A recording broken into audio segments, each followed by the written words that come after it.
Bismillahirrahmanirrahim. Alhamdulillahirabbil alamin wassalatu wassalamu ala asyrafil anbiya'i wal mursalin wa ala alihi wa sahbihi ajma'in. Subhanaka la ilma lana illa ma 'allamtana innaka antal alimul hakim. Rabbi shrah li sadri wa yassir li amri wahlul 'uqdatam min lisani yafqahu qawli. Amma ba'd.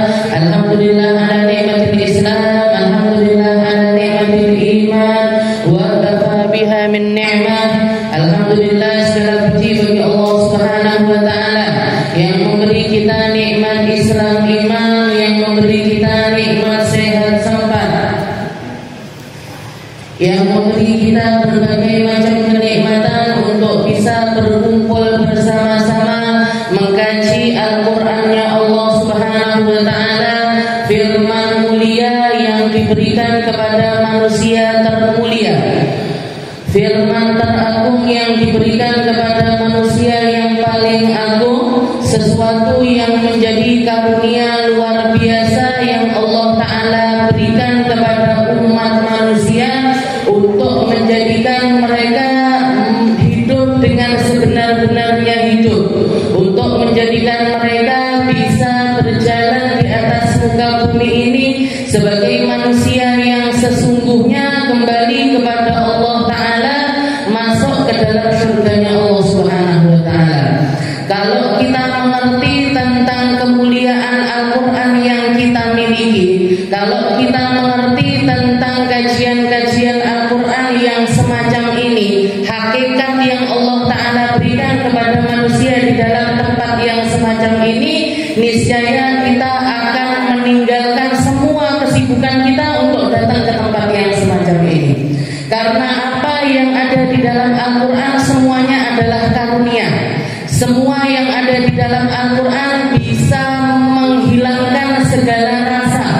Semua yang ada di dalam Al-Qur'an menjadi penyembuh bagi hati-hati manusia, mampu menjadikan mereka naik derajat setinggi-tingginya di sisi Allah Subhanahu wa taala.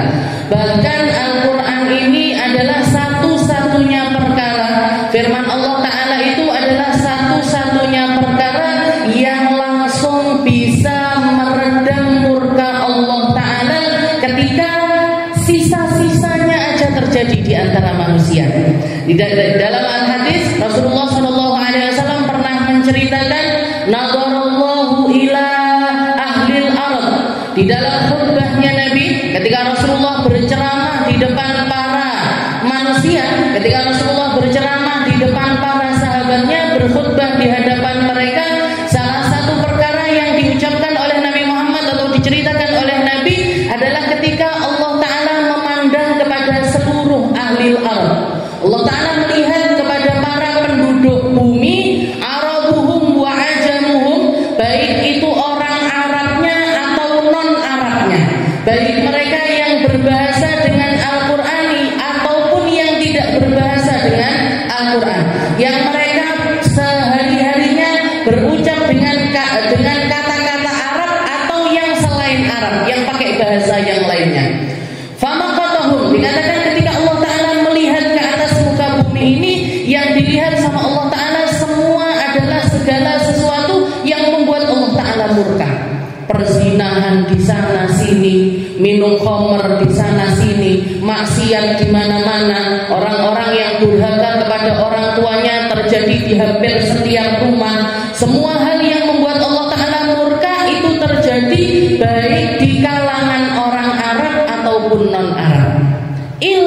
Ternyata yang bikin Allah Ta'ala menunda amarahnya, yang membuat Allah Ta'ala ini tidak mengazab mereka saat itu juga, yang membuat Allah Ta'ala ini meredam bumi, menenangkan bumi agar tidak melakukan hal-hal yang membuat manusia celaka, adalah ketika Allah Ta'ala melihat baqaya min ahlil kitab, orang-orang sisa-sisa manusia yang memilih berinteraksi dengan Al-Qur'an.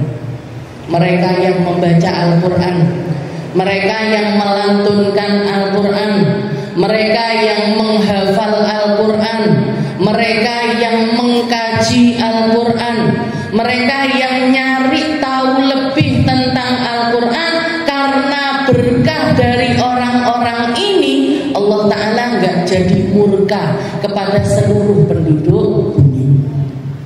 Jadi apa yang kita kaji ini sesuatu yang sangat-sangat mulia. Semua apa yang kita kaji ini adalah sesuatu yang bukan hanya mulia, tapi sangat-sangat istimewa di sisi Allah Subhanahu wa Ta'ala. Allah Ta'ala memberikan nama yang banyak untuk Al-Quran. Allah Ta'ala memberikan nama yang macam-macam kepada Al-Quran. Salah satu nama yang paling berdampak untuk manusia secara langsung adalah ketika Allah Ta'ala mengatakan, Inna hadzal Quran, sesungguhnya Al-Quran ini kami turunkan kepada manusia mau'idatan min rabbikum, sebagai bentuk mau'idahnya Allah, sebagai bentuk pesan-pesan dari Allah. Wa syifaa'un lima fis sudur, juga penyembuh bagi hati manusia. Wa huda wa rahmah, sebagai petunjuk dan juga rahmat dari Allah Ta'ala. Mau'idah. Jadi Al-Quran ini mau'idah. Al-Quran ini adalah pesan. Al-Quran ini adalah penjelas. Al-Quran ini adalah sesuatu atau bahkan satu-satunya perkara yang mampu merubah kehidupan manusia secara keseluruhannya ketika mereka mengkaji Al-Quran. Kita nggak akan pernah berubah kalau nggak dirubah sama Al-Quran. Mindset kita nggak akan bergeser kalau nggak digeser sama Al-Quran. Pikiran kita nggak akan lurus kalau nggak diluruskan sama Al-Quran. Buktinya apa Ustazah? Buktinya jenengan lihat kehidupan kita sebelum kita mengkaji Al-Quran dengan setelah mengkaji Al-Quran. Kita lihat apa yang terjadi sebelumnya dan apa yang terjadi sekarang. Kalau mau melihat secara jelas lagi, kita lihat, kita geser apa yang telah terjadi di masa lampau, di masa jahiliyah, ketika manusia belum mendapatkan Al-Quran dengan setelah mereka mendapatkan Al-Quran. Bagaimana Al-Quran ini sangat-sangat merubah kehidupan mereka. Mereka menjadi manusia-manusia yang hidup dengan sebenar-benarnya kehidupan. Makanya Allah Ta'ala mengatakan di dalam Al-Quran, Ya ayuhan nas, istajibu lillahi walir rasul lima da'akum lima idza da'akum lima yuhyikum. Wahai para manusia, sambutlah apa yang digaungkan oleh Allah Ta'ala. Istajibu lillah, terimalah panggilan-panggilannya Allah, panggilan-panggilannya Rasulullah. Idza da'akum lima yuhyikum, ketika Allah, ketika Rasulullah mengajak kalian untuk menjadi manusia yang benar-benar hidup. Apa saurunge ndak urip ketika ndak punya Al-Quran ini, apa mereka nggak hidup? Hidup. Yo obah, yo bernafas, ya makan, ya minum, tapi ndak urip, tapi nggak hidup. Kenapa? Karena mereka hidup tanpa kehidupannya ruh. Manusia ini hidup dengan jasad ini, hidup mereka dimasukkan sama Allah Ta'ala ruh, sehingga mereka mampu menggerakkan seluruh anggota tubuhnya.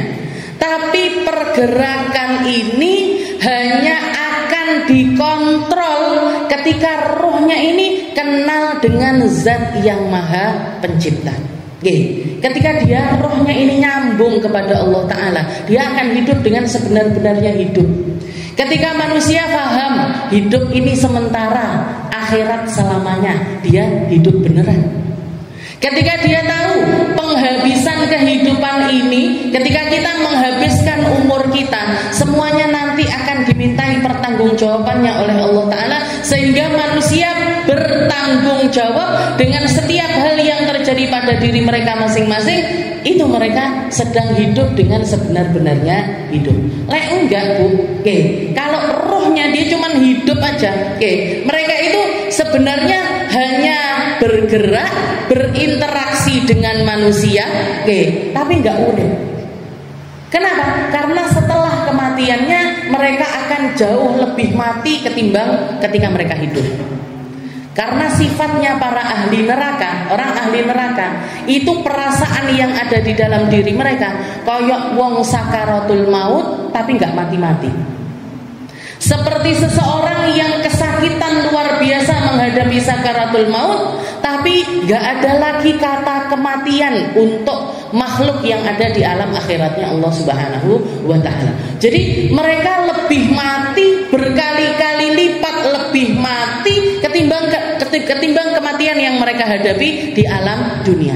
Okay. Tapi manusia-manusia yang memilih hidup dengan sebenar-benarnya hidup dengan cara berpegang dengan Al-Quran, mengikuti panduannya Nabi Muhammad SAW, di dunia mereka sudah hidup, di akhirat mereka hidup berkali-kali lipat lebih hidup. Okay. Marainya apa? Uripe diopeni, uripe untuk Allah Ta'ala, hidupnya dia dedikasikan untuk perjuangan alam akhiratnya mereka masing-masing. Oke. Orang ketika di zaman jahiliyah ini kita dengar ceritakan macam-macam. Perempuan diasingkan, ketika mereka haid mereka ditaruh di satu kandang kecil, dimasukkan makanan dari tempat tersebut. Kalau suaminya meninggal bahkan dijual oleh anak-anaknya masing-masing, dan lain sebagainya, macam-macam. Bahkan termasuk diantaranya salah satu hal yang terkenal dilakukan oleh para orang-orang jahiliyah, mereka bahkan memakan Tuhan mereka masing-masing. Jadi bikin Tuhan ditoto Tuhane baru ngono luwe dipangan. Kalau sudah masuk perut ini kira-kira keluarnya kemana? Ke tempat paling menjijikkan yang ada pada diri manusia. Jangan bayangkan Tuhan disembah-sembah, jaluk donga, jaluk panjang umur, jaluk rezeki ini itu dan lain sebagainya, luwe di maem. Maem masuk ke perutnya, masuk ke pencernaannya. Habis itu keluar kemana kira-kira? Ke tempat pembuangan paling buruk. Bisa orang kayak gini dikatakan orang hidup? Bisa manusia kayak gini ini dikatakan akalnya waras? Bisa orang semacam ini dijadikan dianggap sebagai seseorang yang punya pikiran benar, itu bisa apa enggak? Logika kita aja enggak menerima. Logika kita aja tidak menerima. Ini yang dimaksudkan oleh Allah Subhanahu wa Ta'ala. Makanya Al-Quran itu salah satu fungsinya adalah mau'idatan min rabbikum, mau'idah dari Tuhanmu, bukan dari yang lainnya, bukan dari para nabi, bukan dari para rasul, bukan dari para ulama, bukan dari orang-orang yang tersohor atau para penguasa dan lain sebagainya, tapi pesan-pesan dari Allah Subhanahu wa Ta'ala. Maka yang semacam ini harus kita syukuri dengan syukur yang luar biasa. Alhamdulillah iso ngaji tafsir, alhamdulillah ketemu kelompok ngaji, alhamdulillah iso belajar alif bata, alhamdulillah bisa membenahi apa yang dulu saya belum pernah benahi. Saya dikasih kesempatan untuk mengkaji Al-Quran, berarti tandanya apa? Tandanya Allah Ta'ala ingin memasukkan pesan-pesan ke dalam kehidupan saya yang akan merubah seluruh kehidupan saya untuk menjadi manusia yang hidup dengan sebenar-benarnya kehidupan. Hidup kemana? Hidup menuju surganya Allah, hidup menuju keindahan yang abadi, hidup menuju rumah yang terindah di alam akhiratnya Allah Subhanahu wa Ta'ala. Dan salah satu perkara yang istilahnya identik dari agama kita, salah satu hal yang juga kita perlu syukuri ini, adalah ketika Allah Ta'ala mengatakan la nas'aluka rizqa nahnu narzuquk. La nas'aluka rizqa. Ayat sebelumnya wa'mur ahlaka bis-shalah wastabir 'alaiha la nas'aluka rizqa nahnu narzuquk wal 'aqibatu lit-taqwa. Salah satu ayat yang selalu dibaca oleh Sayyidina Umar bin Khattab setiap menjelang subuh atau 1 jam atau 1,5 jam sebelum subuh, beliau itu selalu bangun malam awal.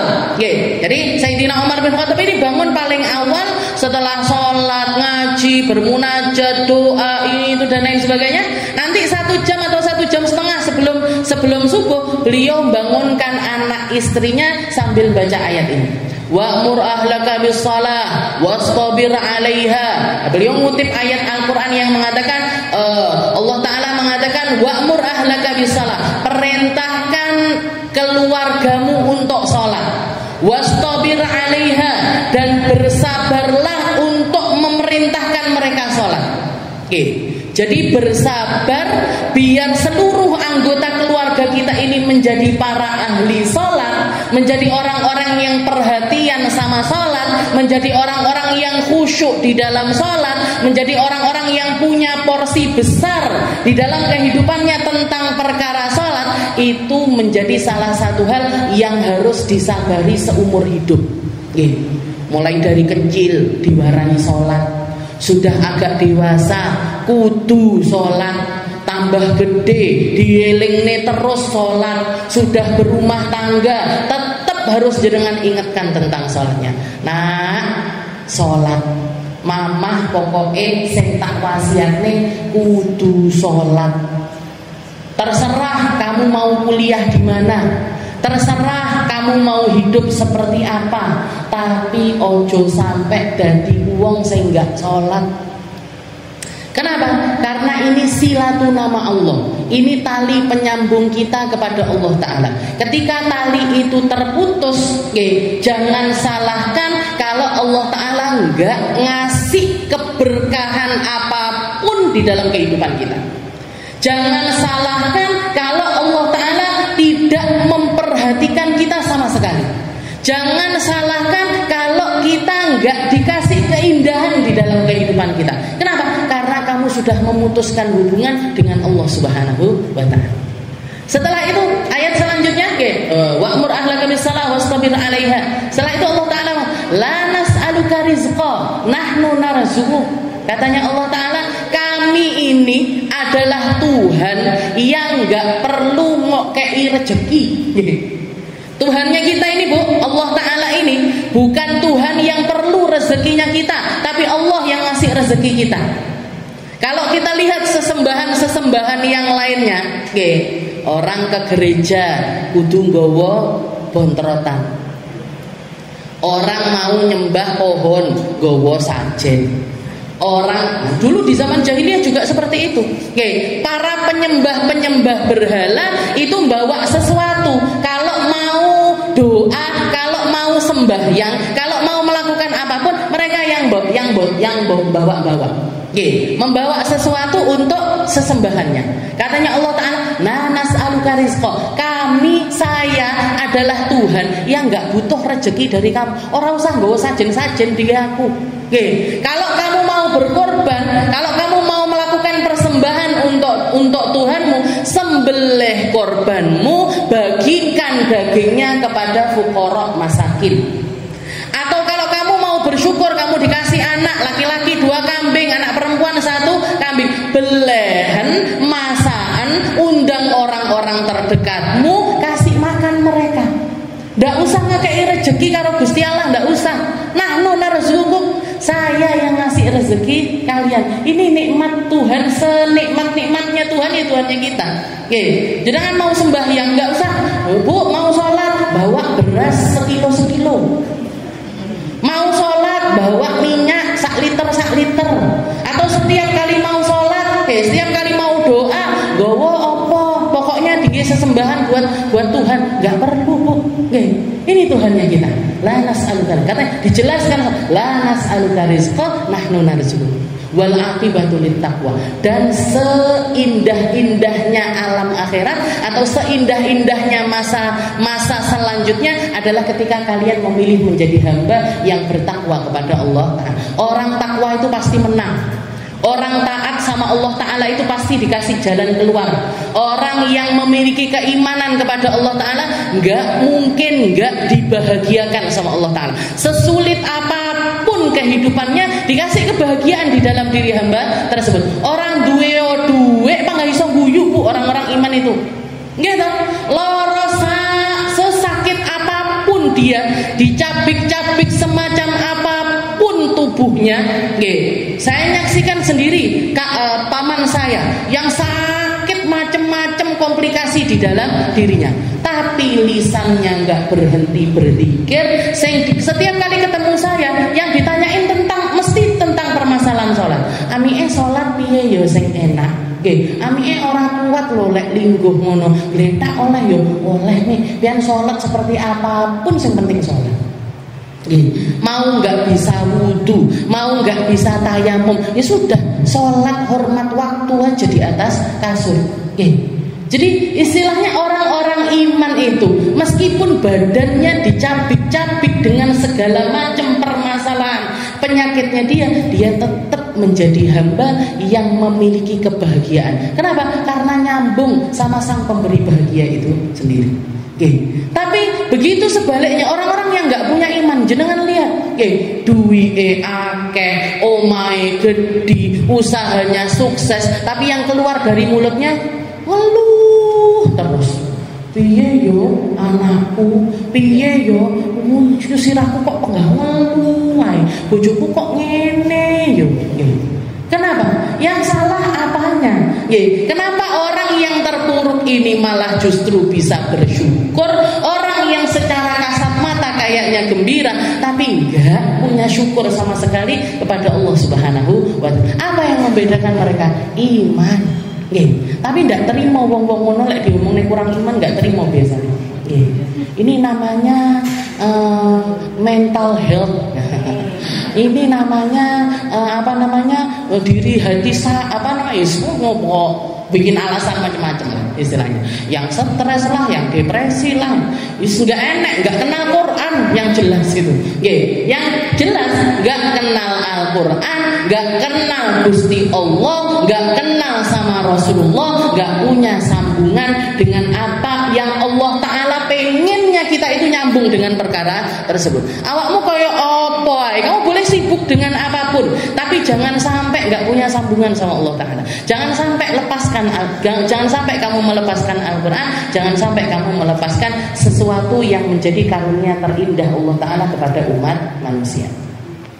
Kita lanjutkan pembahasan kita. Kita sudah masuk di akhir surah An-Nazi'at. Ila an qala Allah Ta'ala fi kitabihil aziz.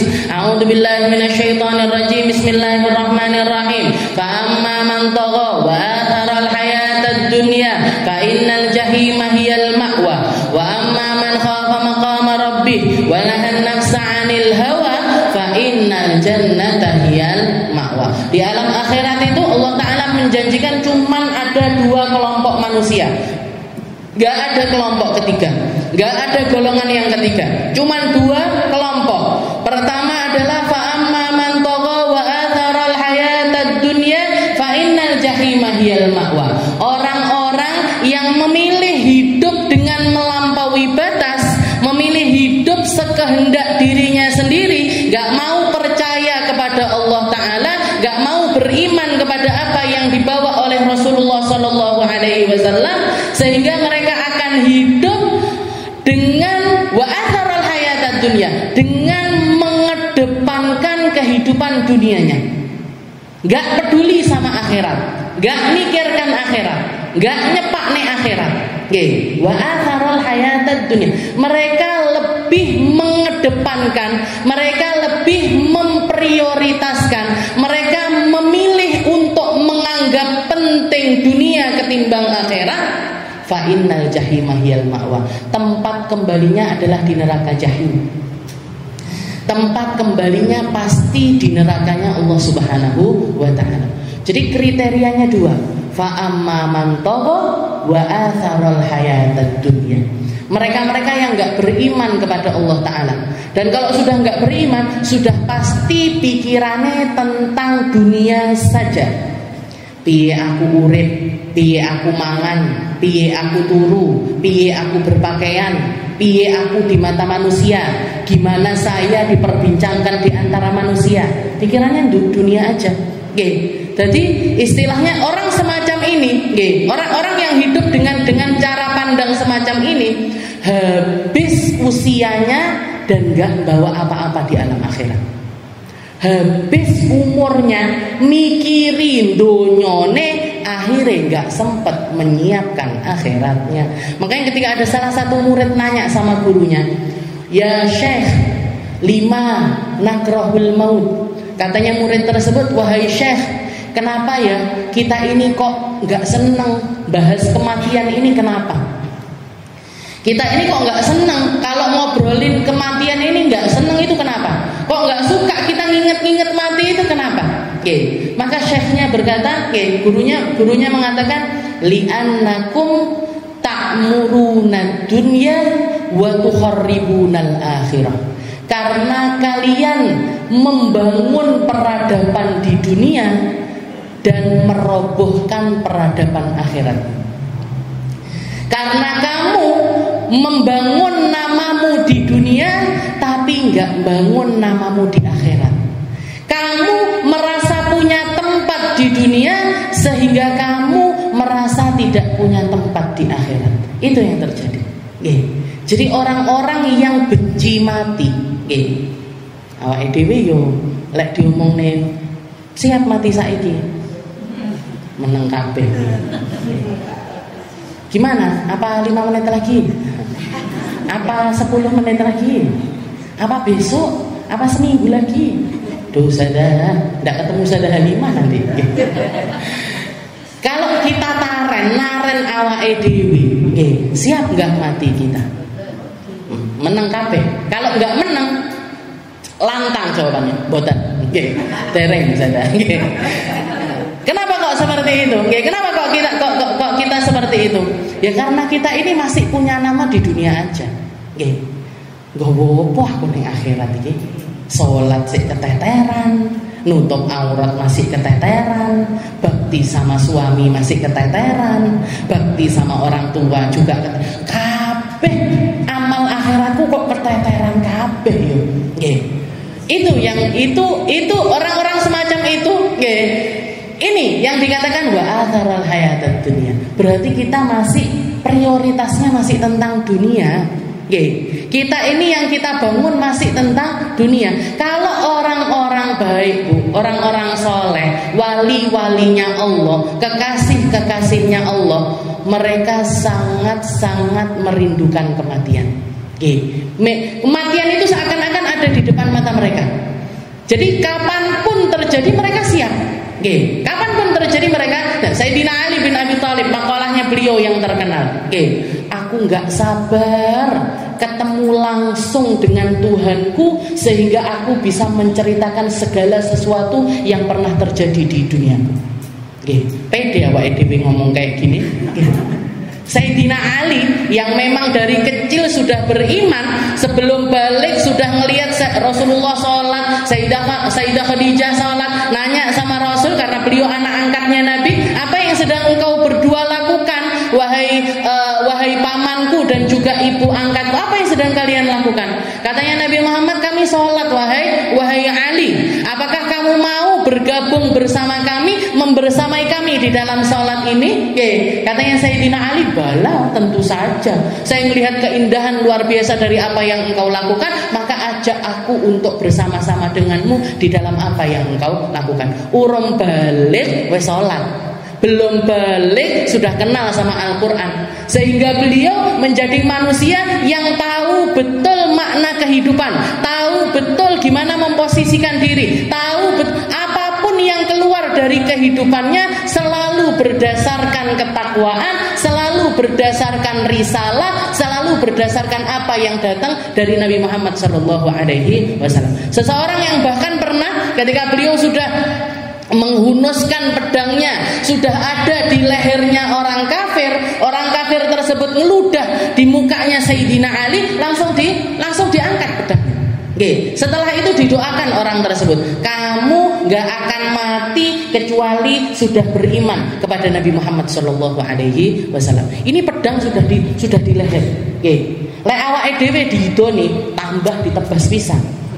Gitu, di peperangan yang orang semuanya menggebu-gebu untuk membunuh lawannya, yang di saat itu biasanya manusia lost control itu akan lepas begitu begitu saja ketika dia tersulut emosinya.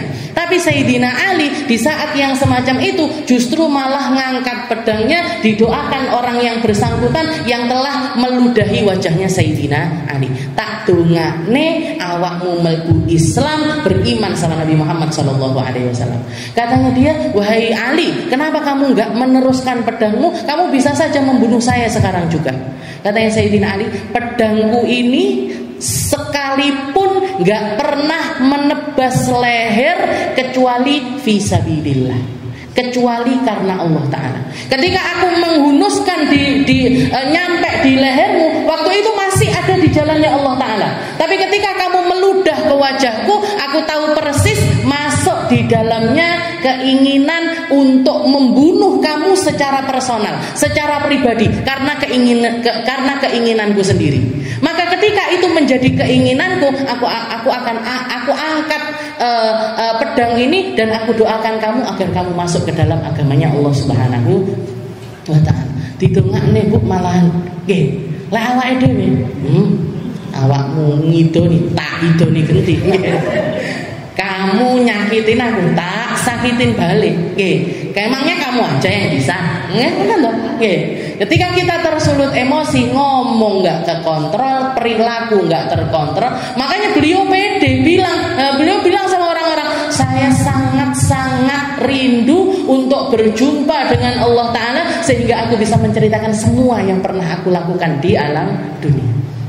Awake dhewe mengkeret Bu, mengkeret cerita kok nderek sing apik iki. Mulai dari balik sampai sekarang elek kabeh sing metu. Nggih.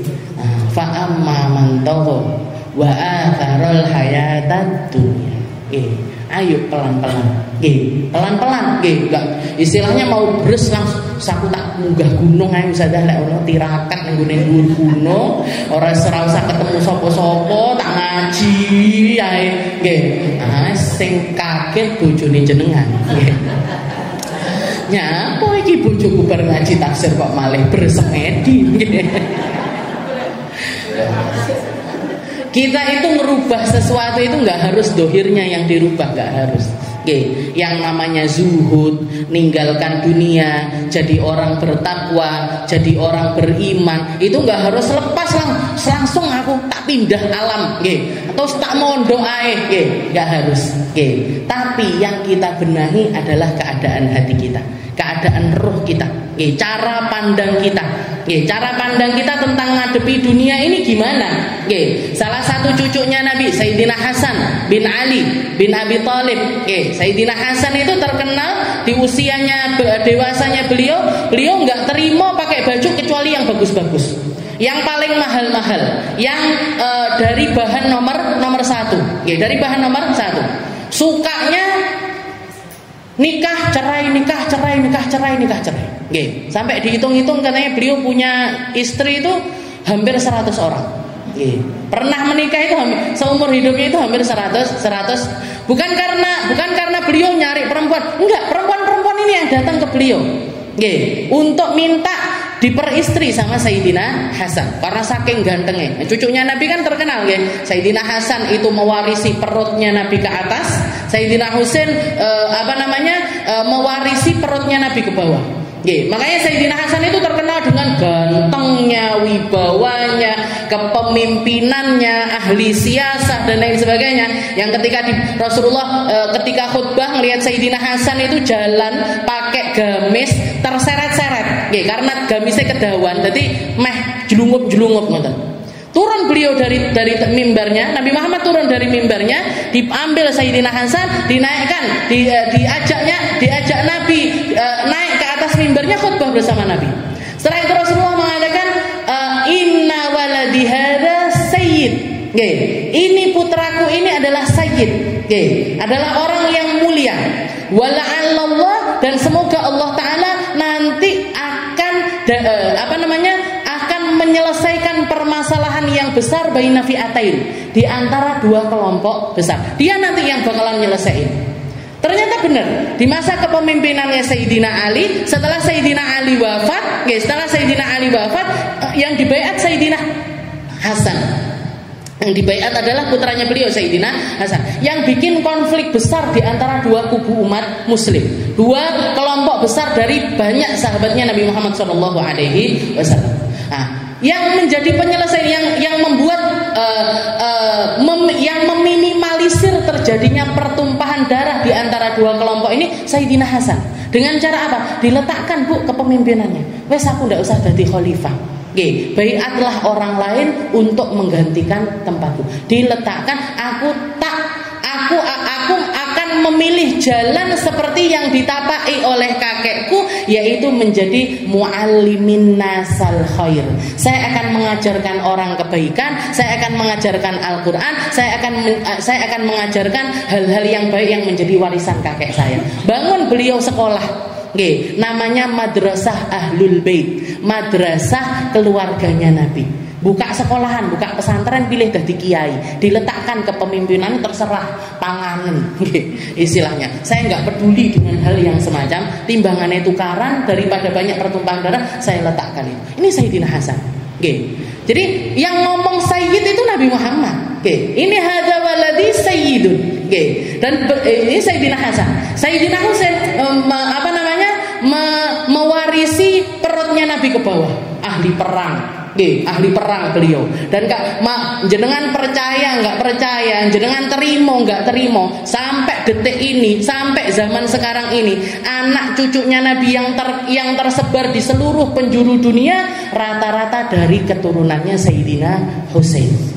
Al-Husain yang rame dikatakan Ba'alawi, kuwi kabeh keturunannya Sayyidina Husain. Itu semuanya anak cucunya Sayyidina Husain. Jadi istilahnya orang satu tapi bisa dan itu janjinya Nabi. Kullu nasabin wasababin munqati'un yaumal qiyamah. Semua nasab akan terputus, semua hubungan akan terputus, semua bentuk pernikahan akan terputus illa sababi wa nasabi wa sihri. Kecuali sebab yang nyambung kepada Nabi, nasab yang nyambung sama Nabi, pernikahan yang nyambung sama Nabi. Jenengan kalau ngelihat kepada pribadi masing-masing, kakek kita itu kita apal sampai berapa kira-kira? Paling bapak, kakeknya lagi. Baru gue wis lali, wis ndak ero wis sapa neh. Turunanku sak ndure sapa. Tapi jenengan lihat anak cucunya Nabi, atau yang dikenal di Indonesia dengan nama para habaib, para syarifah. Mereka punya buku nasab masing-masing yang mencatat nasabnya nyambung sampai Nabi Muhammad SAW. Kenapa? Ini bukti kebenaran apa yang datang dari Nabi. Ini bukti konkret yang bisa kita lihat di depan mata bahwa semua yang keluar dari lisannya Nabi Muhammad SAW itu nggak pernah salah, nggak pernah salah. Salah satu hal yang menjadi yang identik pada diri Sayyidina Hasan, beliau senangannya nggih kelambi api. Sukanya pakai baju bagus. Ketika ditanya para ahli zuhud ini bilang, "Jenengan ini loh, kiai tapi kok senengane kelambine api?" Nggih. Senengane tuku kelambi sing larang-larang, nggih, dan lain sebagainya. Nggih. Maka jawabannya beliau, "Inna libasi hadza yaqul." Ini saya pakai baju kayak gini ini ada alasannya. Apa alasannya? Baju saya ini akan berbicara ana ghaniyun amma fi aidikum. Saya enggak butuh dengan apa yang ada di tangan manusia. Saya enggak butuh. Kalian ngaji sama saya, belajar Al-Quran sama saya, belajar hadis sama saya, ngaji sama saya. Tapi satu yang harus kalian tahu, saya nggak butuh dengan apa yang ada di tangan kalian. Nggak butuh hadiahmu, nggak butuh zakatmu, nggak butuh hartamu, nggak butuh perhatianmu. Kamu cukup hidup ngaji aja sama saya tanpa beban, nggak usah mikiri apa yang ada pada diri. Ini loh, kiaimu nggak kelambi apik. Ini loh, ustadzmu pakai baju yang bagus. Walibasukum hadza, tapi bajunya kalian yang compang-camping, yang dari bahan yang murah dan lain sebagainya. Dia akan berbicara ana muhtajun amma fi aidikum. Saya butuh sama apa yang ada di tangan kalian. Ini saya pede juga ngomongnya, Bu. Kalau tentang bab ini saya sendiri pede. Kenapa? Karena saya sendiri istilahnya alhamdulillah dikasih sama Allah Ta'ala sesuatu yang tidak membuat menjadi ada sesuatu yang membuat saya ini nggak membutuhkan apa yang ada di tangannya manusia. Tapi nggak semua ulama hidup dengan cara semacam itu. Banyak di antara mereka yang memang karena minimnya pengetahuan manusia tentang kadar para guru, kadar para ustadz, sehingga ustadz-ustadznya kita, guru-gurunya kita nggak punya penghasilan yang layak untuk kehidupan mereka. Jadi kalaupun kita pakai baju bagus, alasannya juga harus yang bagus. Kalau jenengan berkendara yang bagus, alasannya juga harus yang bagus. Jangan melulu tentang dunia, tapi kirimkan sampai akhirat. Saya pakai kendaraan bagus. Kenapa? Wong Muslim, wong Islam harus punya izahnya Islam. Mosok wong kafir tok, mosok dunia ini dikuasai sama orang-orang kafir. Saya berpendidikan tinggi. Kenapa? Bukan cuma sekedar buat pamer, Pak dokter atau doktor, profesor ini itu dengan segala macam apa itu namanya yang di depan sama yang di belakang itu. Dengan segala macam titelnya enggak. Tapi saya bawa izzatul Islam, saya bawa kemuliaannya Islam di tempat-tempat yang biasanya agama itu dikucilkan. Saya bisa masuk di kalangannya para dokter, saya bisa masuk di kalangannya para profesor, saya bisa masuk dengan titel ini tadi, saya belajar tinggi dengan biaya yang mahal, biar saya dihormati di tempat-tempat yang terhormat semacam itu. Jadi gawe klambi alasane sing api, nggowo tas alasane sing api, pakai kacamata alasannya yang bagus. Semuanya jenengan niatkan untuk alam akhirat, di situ ada porsi pahala dari Allah Subhanahu wa taala. Di situ ada porsi dari Allah Subhanahu wa taala. Begitu juga dengan orang-orang yang memilih kesederhanaan. Seperti yang sering saya ceritakan, Sayyidina Uwais Al-Qarni, yang disebut-sebut sama Nabi Muhammad SAW, Uwaisan wa ma adraka ma Uwaisan, rajulun masyhurun fis sama majhulun fil ard. Uwais, tahukah? Jadi Rasulullah cerita di depan para sahabat, Uwaisan, tahu gak kalian siapa itu Uwais? Seorang laki-laki yang sangat-sangat berbakti kepada ibunya. Masyhurun fis sama majhulun fil ard. Di langit sana dia sangat-sangat terkenal, tapi di dunia sangat tidak dikenali oleh manusia. Setelah itu Rasulullah bilang kepada Sayyidina Umar sama Sayyidina Ali, ya Umar wa ya Ali, idza laqituma, wahai Ali, wahai Umar, nanti kalau kamu dapat takdir untuk bertemu dengan Uwais, mintalah doa dari Uwais, minta Allah Ta'ala mengampuni dosa-dosa kalian, Allah Ta'ala akan mengampuni dosa kalian. Semua ulama sepakat Sayyidina Umar, Sayyidina Ali lebih tinggi kedudukannya dari Sayyidina Uwais, karena mereka adalah para sahabatnya Nabi. Sedangkan Sayyidina Uwais gak kesampaian untuk ketemu sama Rasulullah SAW, sehingga kedudukannya adalah tabi'in. Tabi'in gak pernah bisa sama dengan sahabat. Kedudukannya di bawahnya sahabatnya Rasulullah SAW.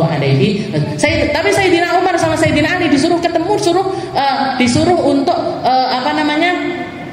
sowan, istilahnya nyowani Sayyidina Uwais, minta doa sama Sayyidina Uwais. Dilihat ternyata benar, beliau orang yang pakai baju yang rothah. Rothah itu apa? Rothah itu tambalan di mana-mana, suwek di mana-mana, elek, mukanya itu istilahnya memang benar seperti yang dikatakan. Rubba ash'ath akbar madfuun bil abwab law aqsama 'ala Allahi la barra. Katanya Nabi, berapa banyak orang yang kalau datang ke rumah kita pasti menolak dia. Kalau dia ngelamar putri kalian enggak akan mau menikahkan putrimu dengan laki-laki yang semacam ini. Padahal kalau dia ngangkat tangan doa kepada Allah Ta'ala, la barra, Allah Ta'ala malu untuk enggak mengabulkan doa orang yang semacam itu. Kenapa? Karena posisinya yang tinggi di sisi Allah Subhanahu wa ta'ala. Sayyidina Uwais hidup semacam itu. Bahlalah. Jadi kayak orang apa? Bambung ngoten niku. Ndak ada nilainya di mata manusia. Sampai akhir hayatnya pun beliau memilih hidup menjadi orang yang semacam itu. Seringkali beliau hidup berdampingan sama anjing. Berdampingan sama anjing. Setelah itu ngasih garis sama. Jadi di sini beliau, di sini anjing. Ya kalab, ngobrol sama anjing. Siapa orang ngobrol sama anjing? Gitu. Ngobrol sama kucing aja lucu, ngobrol sama anjing.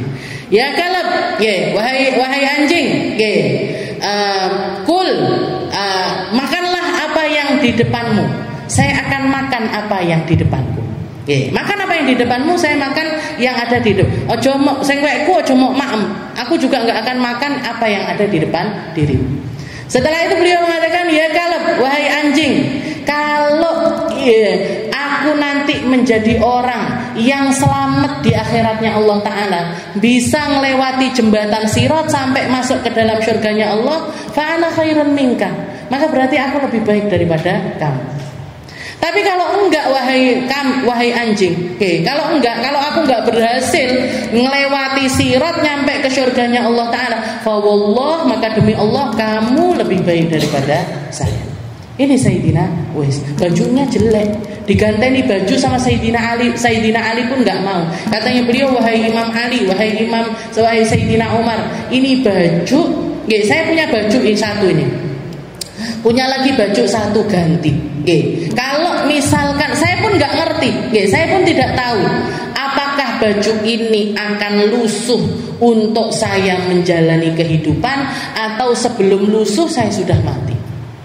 Wahai Ali, wahai Umar, wahai Sayyidina Umar, wahai Sayyidina Ali, baina yadaina, sesungguhnya di hadapan kita itu ada tanjakan-tanjakan tinggi yang sangat sulit untuk dilalui.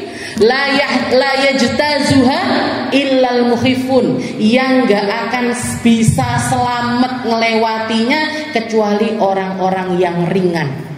Ringan dalam hal apa? Ringan dalam hal dunianya. Ringan dalam hal dunia. Makanya dikatakan salah satu keramatnya Sayyidina Uwais, pernah kejadian ketika beliau naik di atas kapal. Di atas kapal itu beliau sholat terus, sholat terus di atas kapal. Orang-orang yang ada di dalam kapal tersebut, sebagian di antara mereka orang-orang kaya-kaya, para pedagang-pedagang yang mau masarkan dagangannya ke negeri seberang. Ketika orang-orang ini ngobrol, para ahli dunia ini nggak kenal sama Sayyidina Uwais, mereka itu mengatakan, alah wong kuwi paling etok-etok sholat, pura-pura dia khusyuk, pura-pura dia beribadah kepada Allah Subhanahu wa Ta'ala, biar istilahnya pokoknya pura-pura, istilahnya seperti itu.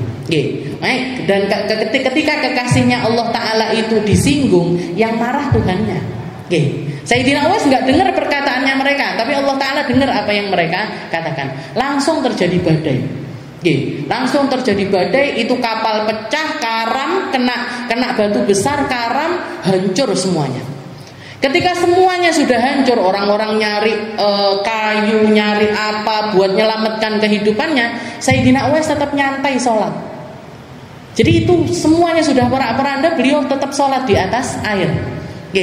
Begitu selesai sholat, Assalamualaikum warahmatullahi, Assalamualaikum warahmatullahi, didelok kapalnya wis entek sih. Orang-orang teriak, ya waliullah, oh berarti engkau kekasihnya Allah, engkau adalah orang yang mulia di sisi Allah Ta'ala. Doakan kita, doakan kita, selamatkan kita. Kenapa kok kita tenggelam, kamu nggak tenggelam? Kenapa kok kita ini tenggelam dan kalian itu tenggelam?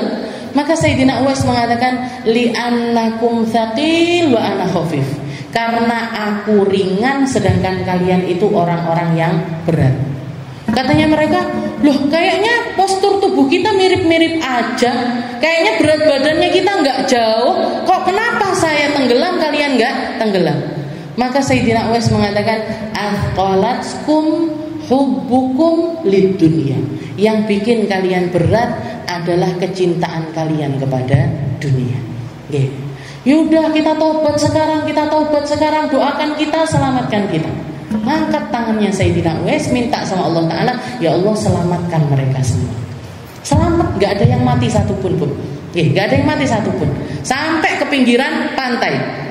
Tapi sekali lagi, orang ahli dunia, orang kalau sudah dunia itu nyokot, wes delok mukjizat kayak gitu kan, mukjizat keramat kayak gitu pun, panggah sing dijaluk dunya.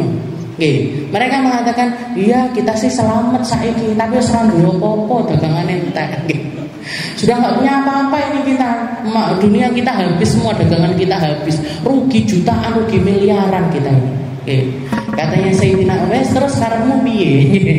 Kalau sudah kayak gini kamu maunya apa? Ya doakan kita sekali lagi wahai Uwais. Doakan kami sekali lagi. Apa doanya? Suruh keluarkan semua barang dagangan kami yang tenggelam itu tadi.